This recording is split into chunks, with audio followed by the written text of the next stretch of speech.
د ولسمشر دویم مرستیال نن دلته په کابل کې یوې غونډې ته د طالبانو په اړه څرګندونو کې وویل چې د سولې خبرو طرز العمل کې پر ځینو موضوعاتو د طالبانو بې ځایه ټینګار دغه مذاکرات له ځان سره مخ کړي دي.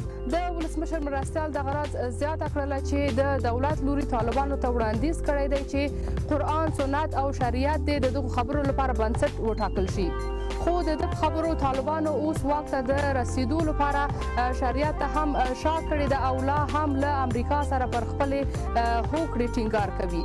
د ولسمشر مرستیال دغه راز وویل چې د سولې بهیر کې افغان دولت د طالبانو پرتله له غوره منطق او دریځه برخمن دی. ده وویل دا طالبان ول چې د سولې خبرو ته نه حاضرېدل، اوس یې جګړې او تاوتریخوالي ته زور ورکړی دی، اوربند نه مني او پر ځینو مسایلو بې ځایه ټینګار سره یې د سولې مذاکرات په ټپه درولي دي. طالبان د ولسمشر مرستیال څرګندونو ته په تازه غبرګون کې ویلي دي چې حکومتي مشران تل د سولې بهیر پر وړاندې خنډونه رامنځته کوي او په دغه ډول څرګندونو سره غواړي دغه بهیر ګډوډ کړي. طالبانو دغه راز د جګړې او تاوتریخوالي د زیاتېدو پړه پر حکومت واچوله او د اوربند په اړه د دوی دریځ دا دی چې د سولې خبرو په ترڅ کې د پرې خبرې او هوکړه وشي.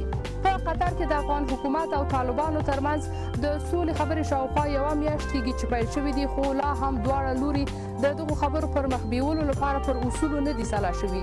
طالبان ټینګار کوي چې له امریکا سره د دوی هوکړه د دغو خبرو بنسټ وګڼل شي، خو دا هغه څه دي چې د دولت لوری نه ورسره مني.